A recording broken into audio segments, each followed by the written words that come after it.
అర్థం రావద్దనా వెనకే వస్తారు ఎందుకు రా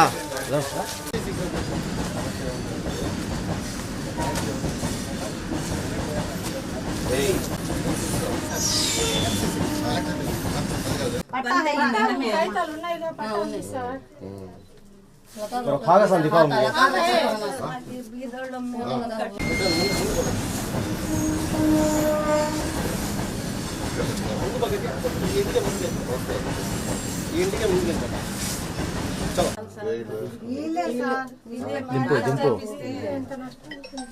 ఇల్లు ప్రభుత్వంగా ఇక్కడ కట్టడానికి లేదు కదా, పట్టా సైట్ కాదు కదా. పట్టా పట్టా అంటే ఏం పట్టా?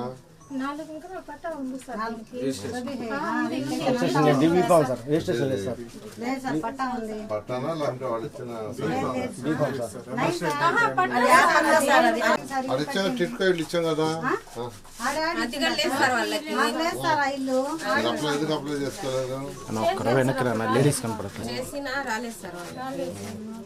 అందరికి ఇచ్చాం కదా. కావాలంటే ఆధార్ అయినా కొడితే తెలుస్తుంది, వాళ్ళకి లేదు సార్.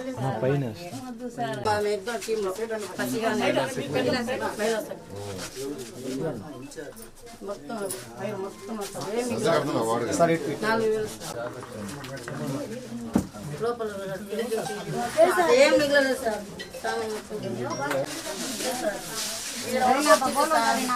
కొన్ని సామాన్లు ఇల్లు కలవాలి పెళ్లి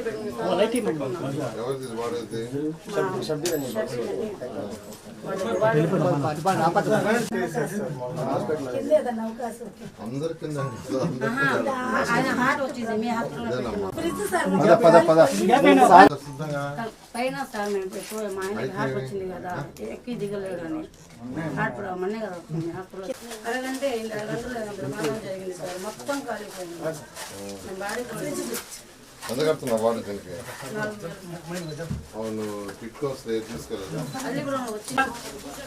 అన్నా ఇల్లు ఎవరిది వాళ్ళు రమ్మని చెప్పారు.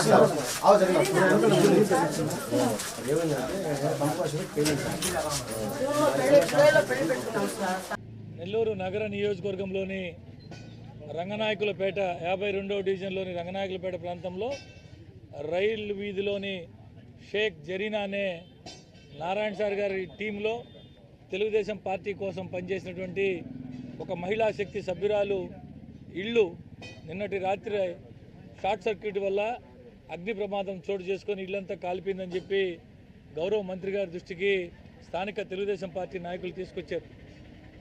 ఈరోజు ఉదయాన్నే ఆ ఇంటిని కాలిపోయినటువంటి ఆ ఇంటిని స్వయంగా గౌరవ మంత్రి గారు డాక్టర్ పొంగూరు నారాయణ సార్ గారు విజిట్ చేసి తన కోసం తెలుగుదేశం పార్టీ కోసం కష్టం చేసి పనిచేసినటువంటి ఒక సభ్యురాలు యొక్క ఇల్లు పూర్తిగా షార్ట్ సర్క్యూట్ వల్ల కాలిపోయినాయి.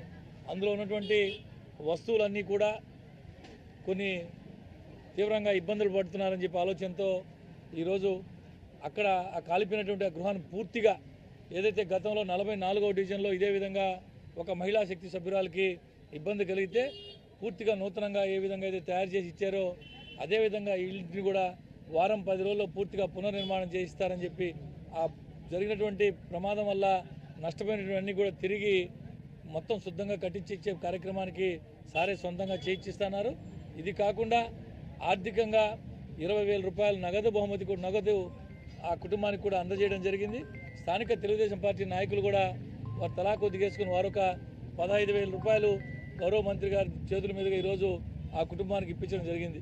ఇదే కాదు, నెల్లూరు నగర నియోజకవర్గంలో ఎక్కడ ఏ పేదవాడికి మరీ ముఖ్యంగా నారాయణ సార్ గారి కోసం పార్టీ కోసం కష్టపడిన ఏ చిన్నవాడికి ఇబ్బంది కలిగినా నేనున్నానని ధైర్యం కల్పిస్తున్నటువంటి నారాయణ సార్ గారికి ఆ భగవంతుని ఆశీస్సులు ఉన్నారని చెప్పి మనస్ఫూర్తిగా కోరుకుంటాం. 52వ డివిజన్లో అంటే రంగనాయక టెంపుల్ ఆ ఏరియాలో మనకు రైలు కట్ట పక్కనే రైల్ రోడ్ ఇదంతా ఎక్కువగా పేదలు నిరుపేదలు ఉండేది. ఎక్కువగా చిన్న చిన్న పనులు చేసుకునేవాళ్ళు. ఒక ఇల్లు, అది రేకుల ఇల్లు, అది షార్ట్ సర్క్యూట్ వల్ల అది కాలిపోయి దాంట్లో ఇంట్లో వస్తువులన్నీ, మెజారిటీ వస్తువులన్నీ యాక్చువల్గా కాలిపోయినాయి. గోడలంతా కంప్లీట్గా పూర్తిగా నల్లగా అయిపోయినాయి. ఎలక్ట్రిసిటీ మొత్తం పోయింది. ఒక 2 రేకులు 3 రేకులు దెబ్బతిన్నాయి. అయితే అవన్నీ నేను ఇక్కడ ఉన్న నాయకులు అందరం యాక్చువల్గా పరిశీలించడం. అయితే ఎన్సీసీ గ్రూప్ వాళ్ళు ఎవరైతే ఈరోజు టిట్కోస్ కడుతున్నారో వాళ్ళని కూడా రమ్మన్నాను ఉదయాన్నే. వాళ్ళని కూడా రమ్మని చెప్పి వాళ్ళని యాక్చువల్గా సిఎస్ఆర్ ఫండ్ కింద దాన్ని కంప్లీట్ చేసేమని వారంలో పూర్తి చేస్తున్నారు. ఇదే విధంగా మన మధ్య 44లో కూడా ఇలాంటి సమస్య వస్తే, ఇదే విధంగా షార్ట్ సర్క్యూట్ వస్తే వాళ్ళకే వాళ్ళ సిఎస్ఆర్ ఫండ్ కింద చేయమన్నాను. వాళ్ళు చాలా చక్కగా చేసి పెట్టారు. వాళ్ళు ఎంతో ఆనందాన్ని ఎక్స్ప్రెస్ చేశారు. అదేవిధంగా ఇదైతే వాళ్ళ హెడ్ ఆఫీస్తో కూడా మాట్లాడాను. ఇప్పుడే హెడ్ ఆఫీస్ వాళ్ళు కూడా ఇమీడియట్గా చేయమని కింద వాళ్ళకి ఆదేశించారు. ఒక వారంలో వాళ్ళు పూర్తి చేస్తూ ఉన్నారు. కాబట్టి జరీనా ఎవరికైతే ఇల్లు షార్ట్ సర్క్యూట్ కాలిందో ఆ యొక్క ఇంటిని వారం రోజుల్లో పునరుద్ధరించి అంతకుముందు ఉన్నదానికంటే నీట్గా చేసేయడం జరుగుతుంది. అంతేకాకుండా కొద్దిగా గుడ్డలు అవి కొన్ని కాలిపోయినాయి. దానికి నా వంతుగా ఒక 20,000 ఇస్తుంటే వెంటనే లోకల్ నాయకులు మేమందరం కూడా, తెలుగుదేశం పార్టీ నాయకులు మేము కూడా 15,000 వాళ్ళు ఇవ్వడానికి కలెక్ట్ చేసామంటే తెచ్చారు. నిజంగా వాళ్ళందరినీ అప్రిషియేట్ చేస్తున్నా. మా తెలుగుదేశం నాయకులందరినీ నిజంగా మనస్ఫూర్తిగా అప్రిషియేట్ చేస్తున్నా. ఎందుకంటే ఒక్కరు చేయటమే కాదు, 10 మంది తలా ఒక చేయేస్తే ఇటువంటి ఇబ్బందులు వచ్చినప్పుడు వాళ్ళకి ఆ ఇబ్బందులు ఉండవు.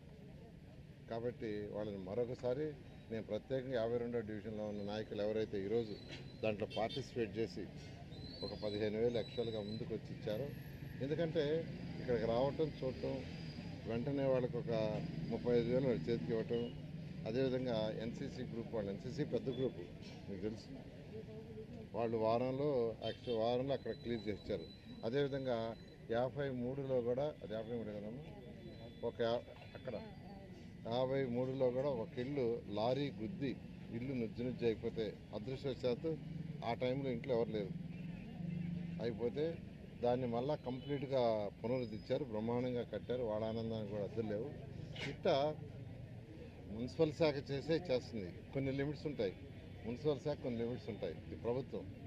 అదేవిధంగా ఎంతోమంది ఈరోజు ఎన్సీసీ కావచ్చు, ఎల్ఎన్టీ కావచ్చు, మెగా కావచ్చు, అనేక మంది రెడ్డి స్లాబ్ కావచ్చు, సుధాకర్ రెడ్డి కావచ్చు, డిఎస్ఆర్, ఇట్లా ఎంతోమంది దాతలు ఉన్నారు. వాళ్ళందరినీ రిక్వెస్ట్ చేస్తున్నా, ఎవరు కూడా నో అంటారు. ఎందుకంటే ఒక మంచి కార్యక్రమాన్ని చేసేటప్పుడు వాడు కూడా కాదనరు. ఈరోజు చెట్లు వేసామంటే చెట్లు ఒక్కటి 10 ఈ రోడ్లో చూస్తే 20 అడుగులు ఉన్నాయి. ఒక్కో చెట్టు 20 అడుగులు తగ్గనే ఉన్నాయి. చక్కగా వేశారంటే ఇవన్నీ కూడా నాకు ఉన్న నా ఫ్రెండ్స్ కావచ్చు, వ్యాపారవేత్తలు తెలిసిన వాళ్ళు కావచ్చు, మా నారాయణ ఇన్స్టిట్యూషన్ స్టూడెంట్స్ ఎంతోమంది ఉన్నత స్థితిలో ఉన్నారు. వాళ్ళందరినీ అడుగుతున్నాను. వాళ్ళందరూ చేస్తున్నారు సిఎస్ఆర్ ఫండ్లో. దానికి ఎగ్జాంపుల్ ఇప్పుడే ఎన్సీసీ వాళ్ళని రమ్మన్నా, ఇక్కడ లోకల్గా ఉండేవాళ్ళని వచ్చారు చూడమన్నా. వాళ్ళ హెడ్ ఆఫీస్కి ఫోన్ చేశారు, బాబు ఇలా జరిగింది, ఇది హెల్ప్ చేయండి అంటే ఇమీడియట్గా వాళ్ళు ఇన్స్ట్రక్షన్ ఇచ్చారు, వెంటనే చేసేయమని. ఎన్ని రోజులు పడుతుందంటే వారంలో పూర్తి చేస్తారు. ఈ విధంగా ఈరోజు నెల్లూరు ప్రజలకి మున్సిపాలిటీ తరఫున చేస్తున్నాను. అదేవిధంగా సిఎస్ఆర్ కావచ్చు, దాతల ద్వారా చేస్తాను. నేను అందరికీ కొద్దిగా ఓపిక పడితే ఎలక్షన్ ముందు ఏది చెప్పామో దానికంటే ఎన్నో రెట్లు నెల్లూరు చేయడం జరుగుతుంది.